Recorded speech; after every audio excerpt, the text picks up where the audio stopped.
Welcome to the Teachers Need Teachers podcast, where we help new and beginning teachers navigate through those crazy first years of teaching so you can maintain your sanity and personal life. Here's your host, Kim Laprie. Welcome to the Teachers Need Teachers podcast, a proud member of the Education Podcast Network. I'm your host, Kim Laprie, and this is the podcast for new and beginning teachers who don't want to just survive those first few years, but actually thrive.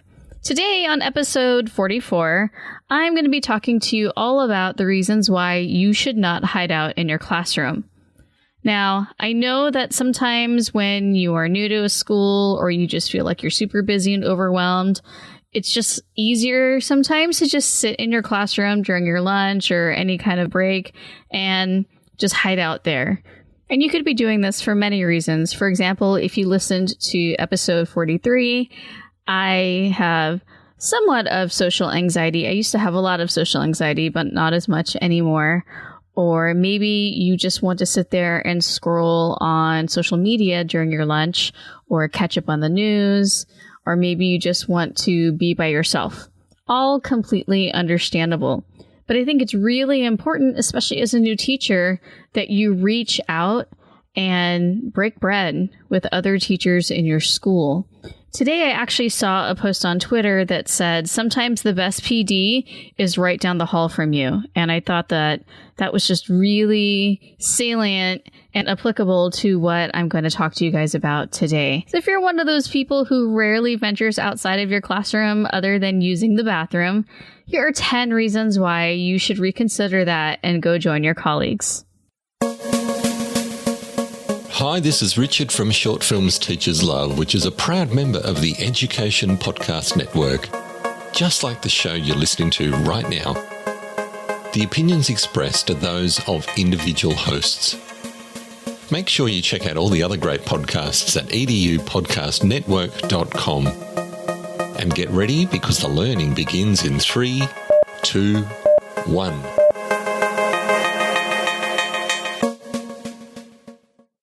So the first reason why you should go and venture outside of your classroom is that your colleagues could actually be nice.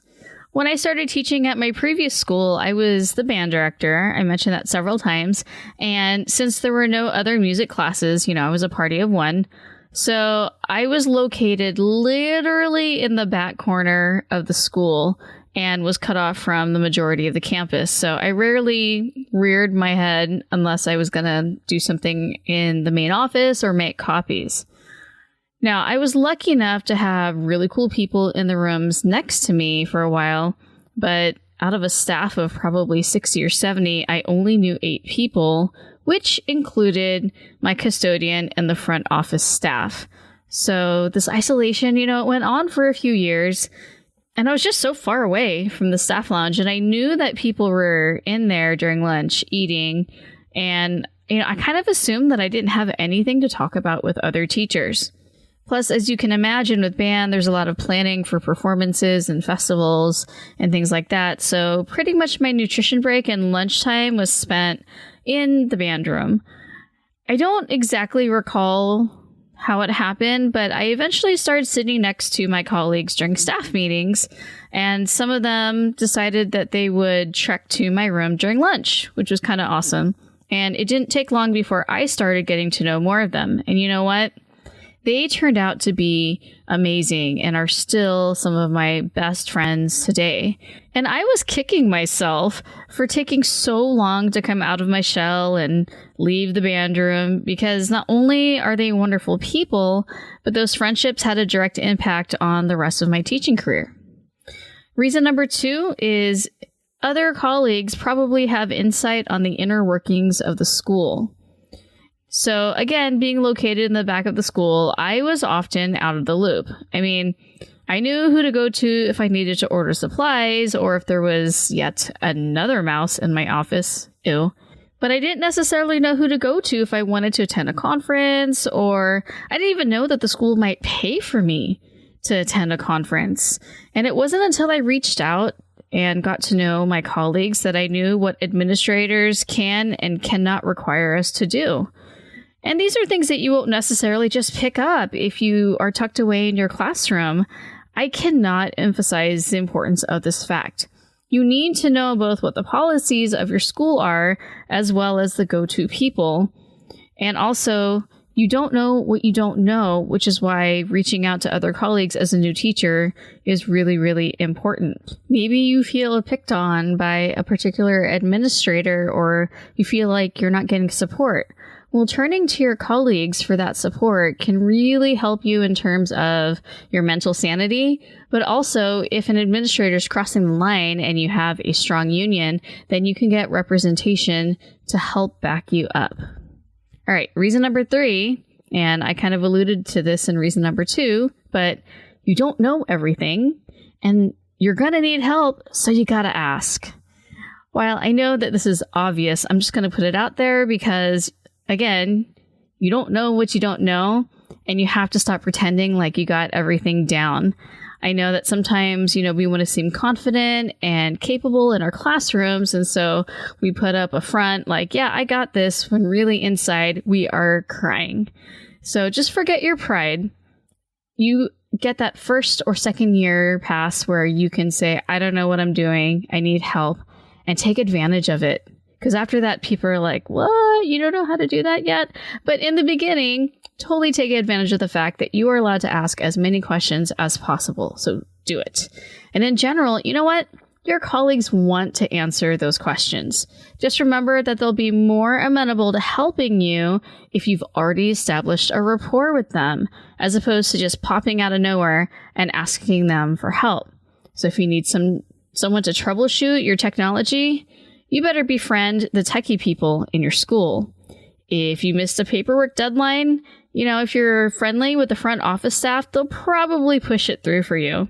If you're like me and you found a dead mouse in your desk drawer, well, if you haven't even said hello or made eye contact with your custodians, that dead mouse may be there for a few more days.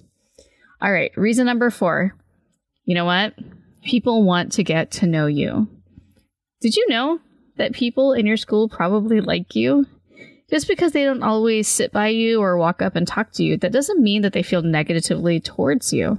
And it's funny because it can actually be kind of this silly cycle where it's like, okay, they don't say hi to you, so you don't say hi to them. And maybe you think that because they didn't say hello, they don't want to talk to you.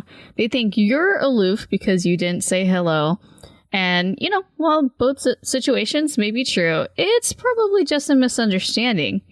I bet your colleagues like you and want to get to know you. And you're probably an amazing person, and you're selfishly keeping that awesomeness to yourself. So don't assume that no one wants to talk to you, no one wants to get to know you just because they're not always saying hi to you. Remember that we're all busy, but you should still reach out to these people because they're just kind of in the groove of things, and you have to sort of figure out where you fit into all of that. So get out there and talk to your colleagues. Reason number 5, you have more to offer than you know. As a brand new teacher, you do have something to contribute and bring to the table. Being new doesn't mean that you are irrelevant. I personally love picking the brains of fresh new teachers and seeing what they bring from their student teaching and observations. There's been more than one time when I've told a new teacher how I introduce a particular topic and they give me an alternate activity that worked even better. And similarly, I found myself discussing an issue with a colleague when another, who normally doesn't speak at all, would chime in with a suggestion that I'd never thought of before. So it's easy for a veteran teacher such as myself to be looking through the same lens every day. And so it's really helpful for me to get multiple perspectives on everything from lesson planning to classroom management. So not only do you need the perspectives of other teachers, we need it from you as well, because maybe we're doing the same thing over and over again and we're bored and unmotivated and uninspired, and you could bring that new inspiration for us. So don't underestimate your value. Number 6, you can't just interact with kids all day. Come on now. Your brain needs some grown-up time. I know you love your students, but you need to get away from them and away from just yourself. It's important to be around other adults and interact with them in order to maintain your sanity. I remember when I started going down to the staff lounge to eat lunch. Now, maybe you don't have this option. Maybe people in your school, they don't really go to the staff lounge, but they congregate somewhere else. In any case, not only was it great to briefly vent about this incident or that, it was actually really fun to talk about what was happening in our lives. We supported each other. We would bring food to share or have celebrations together, offer advice, and overall just allowed ourselves to reset for that 30 minutes. And then after those lunches, walking back to my classroom, I always felt really rested and energized. Don't underestimate the power of just being around your colleagues.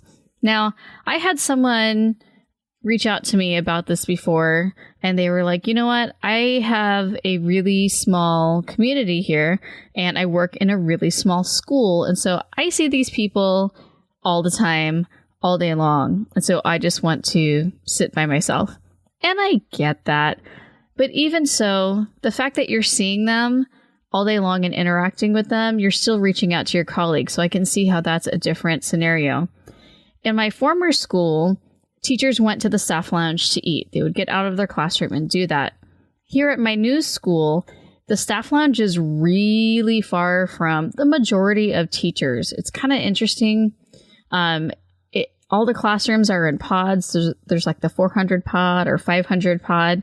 And then there's sort of this little lounge in the middle of the pods. And teachers will sometimes meet in there, or they'll all go to one of the teachers' classrooms in that pod. But very rarely do teachers make it up to the staff lounge because it's at the top of this hill and it takes forever to get up there. And so, maybe you're not in a situation where you're going to go to the staff lounge. But like I said before, you can find where other teachers are congregating and go have lunch with them. Maybe even bounce around to different places where people are congregating. And if, as I mentioned before, how I started was by talking to teachers during staff meetings. And that way, when I went to visit them during lunch, it wasn't completely out of the blue. Number 7, and this one is really important. Your family, your significant other, and your friends, they need a break from teacher talk. Now, I'm confident that your family and friends will always, always, always be there for you, but you shouldn't abuse that. They can only stand so much discussion about what that one teacher who makes 160 packets in 10 minutes before school, or the student who never has a pencil, or that really annoying parent email. I mean, they can only take so much, especially if they cannot relate, and especially if you're not married or friends with other teachers. Now, my husband isn't a teacher, but he's met my teacher friends and has listened to all of my teacher stories, but I've learned to tone it down because while he does know who the characters are in my school or in my stories, he'll never quite understand the complexity and the politics that play into any kind of school drama or any kind of frustrations that I have. He can only sympathize, but he'll never be able to empathize. So, but you know who doesn't ever need a break from that kind of talk, and who the best person or people to commiserate with are? Your fellow teachers. Yeah, they're right there with you. They're ready to just vent with you. So balance it out. Give your family and friends a break. Spend more of the day-to-day mundane complaining with your colleagues, and then save some of the bigger stuff that maybe you need some advice from someone who's objective for your family and friends. Reason number 8, you're going to avoid teacher burnout. Trying to navigate teaching on your own is not only daunting, it is completely unnecessary. I mean, there's only so much you can do effectively, and there comes a point when your passion and drive plateau and dwindle from the obligations of teaching. So without the support of your colleagues, you'll quickly put yourself on a path to burnout. It really happens to every teacher at some point in their career, especially if you're trying to do this alone. You may eventually even leave the profession early, despite all of the time, work, money, and energy it took to become a teacher. And so will sitting there and chatting with a fellow colleague fix the issue of having to grade 175 assignments? Well, no, but It definitely makes it more bearable knowing that there are other people who understand and empathize.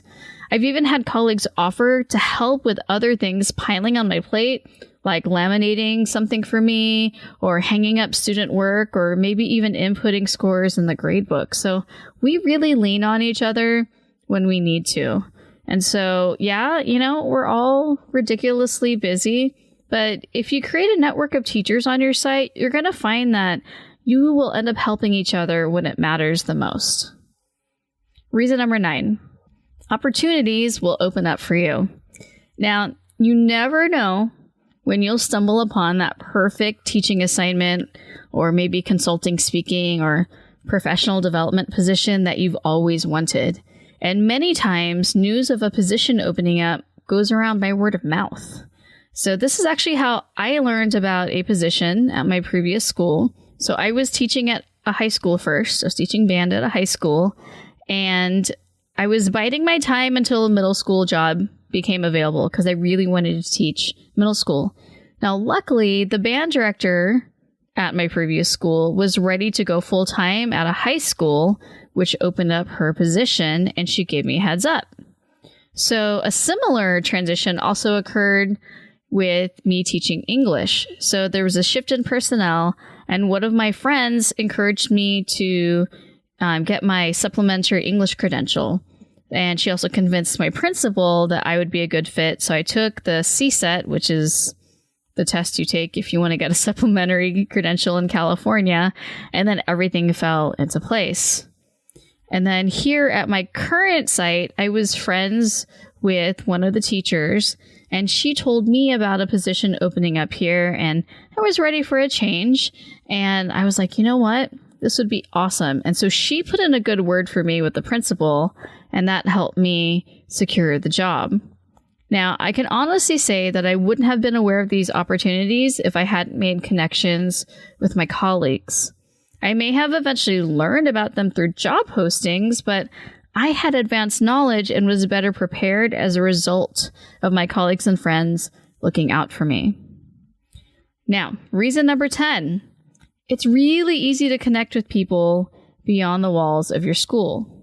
So aside from the colleagues in your school and in your district, I'm sure you're aware of the hundreds of thousands of teachers that are actually within your reach on the internet. And I have personally connected with a lot of amazing teachers through Facebook and some on Instagram and especially on Twitter. And if you've been listening to my podcast, you know that I'm a big fan of Twitter. So I can't describe how much I've learned after discovering or reading teacher blogs or listening to other podcasts or even just reading the transcripts of Twitter chats and just in general following other leaders in education. It's sort of my, in time when I need it PD. And I've also been able to make connections with other teachers in terms of having one-on-one connections, which to me is really valuable because I like to get perspectives from teachers across the country and not just the ones that are in my district. It's really, really interesting to see how other schools are run and what other teachers have to go through because it reframes how I see my current reality. So right now, I'm really lucky at my site that my colleagues are really friendly. There's definitely a family feel to it, and people will say hi and smile at you in the hallway, and especially at staff meetings. But maybe you're not at a site that has a warm environment. Maybe nobody has reached out to you yet, but it's still important to emphasize that sometimes you have to make the first contact. Just say hi to people in the staff lounge or by the copy machine. Seriously, if you're waiting in line at the copy machine, just talk to the person in front of you. Ask them how their weekend was. Ask your neighbor a question or pop in during nutrition break or whenever you have a break like recess, or sit next to someone new at a staff meeting and ask them how their day was. I mean, even if you're an introvert or you have social anxiety like me, it's definitely worth it to reach out. You're going to benefit personally and professionally if you just make that first move and get to know the people on your site. And also, your students are going to get so much more out of you because you're getting new perspectives and you're refining your teaching. And also remember that, we want our students to interact with each other, even if they're sitting with people they don't know or if they're in groups with people they don't like. So let's follow our own advice and take a cue from them and get to know people around us. So I hope that some of these tips will convince you to go and get to know maybe not just your immediate colleagues, but reach out to more colleagues on your site. And don't forget, because I forgot to say this in the beginning, don't forget that you can leave a voicemail and tell me about why you like teaching. And I would love to feature that on a future episode. Also, I'm putting a link to a survey that I have, a Google form, where I'm asking questions to see whether or not I should create a beginning teacher course. And I've wanted to do this for a while, and I assure you it's not going to be expensive, but it will be very valuable and something that you can refer to when you're struggling with teaching. And it's going to include the kind of stuff that you really should have learned when you were getting your teaching certificate, but there just isn't enough time to teach you all of the stuff. So if you could also fill out that form, if you're not really inclined to leave a voicemail, I'd really appreciate it. I've had a few people reply so far and it looks positive, but I want to know from my listeners whether or not you think that this would be something that's worth my time. So thanks again for hanging out with me today, and I hope you have a fabulous week. Thanks for listening to the Teachers Need Teachers podcast. Love this episode? Head over to Apple Podcast or Google Play to subscribe, rate, and leave a review.